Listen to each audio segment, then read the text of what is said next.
How much water do you want to be drinking every day, not just for your performance, but also for your general health and your well being? Dehydration leads to not just poor performance, but also poor cognitive function and just feeling down and out in your regular life as well. And as little as 1% dehydration, which, if you're thirsty, you're probably on your way to being 1% dehydrated. 1% dehydration is already going to cause drops in performance. 3% dehydration is going to start being like severely detrimental to your performance. So, this is even more important when we're talking about hot environments or if you're someone like me who's particularly sweaty. So, all you're going to do is you're going to take one half of your body weight in pounds. So, one half of your body weight and convert that to ounces. So for me, we'll say I'm 200 pounds. That's pretty accurate, give or take, depending on the day. So 200 pounds, half of that's going to be 100. So I need 100 ounces of water per day. But that's assuming you did no physical activity. For each hour of physical activity, you also want to have 15 to 30 ounces of water. So someone like me, I want to be closer to that 30 ounces of water. I'm a heavy sweater. If you're a little bit less of a heavy sweater, you can go down to that 15 range. A female, maybe you go down to that 15 range. If you weigh less, you go down to that 15 range.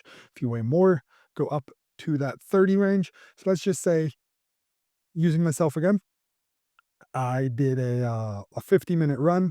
So that's about 6 miles for me. So let's round that up to an hour. And then I did an hour-long gym session. Maybe I did like a little CrossFit, a little strength, who knows. So that's 2 hours of physical fitness there for me, so that's gonna be an additional 60 ounces if I was sweaty, or it could be maybe as little as an additional 30.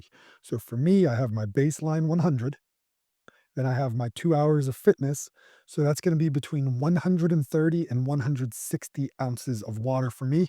Conveniently, 1 gallon of water for me here weighs 100 is 120 ounces rather, 128 ounces. So for me, that works out quite perfectly. For you, you need to figure this out for yourself and then throw your fitness in.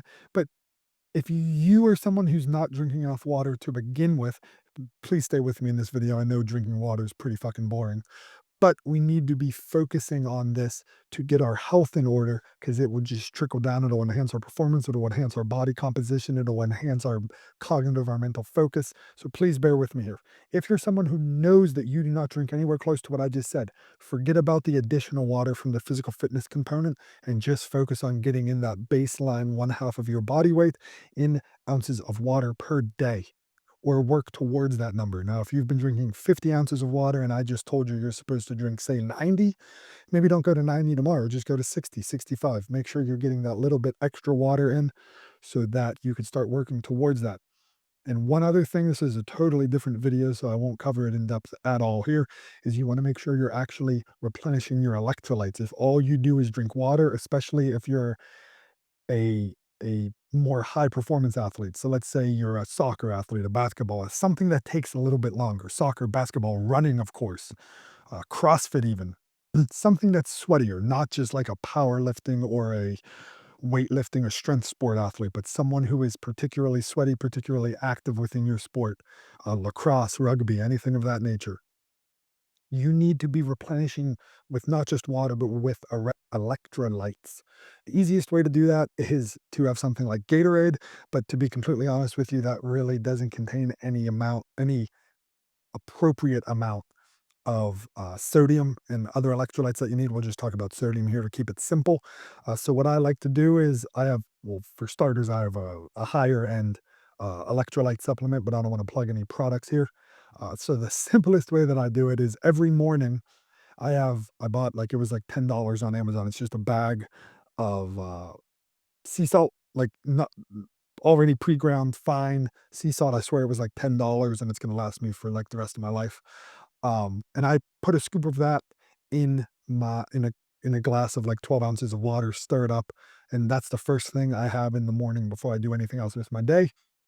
As well as, if I don't have, like I said, my higher level electrolyte supplements, you could take anything, any flavored water product like sweet and flavored water product, and just put a little bit of that sea salt in as well.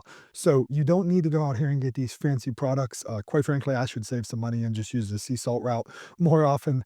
But just put a little bit of that in. I think I use like pink Himalayan sea salt. I'm pretty sure is what I'm using. Again, it was like 10, maybe $15 for like this giant bag, like the size of my head on Amazon. So grab you some of that and then make sure you're hitting those water numbers. And I'll make a more in-depth video talking about electrolytes at some point as well. Make sure you like and subscribe. Comment below if you have any suggestions on future videos so that I can quit making these up all by myself.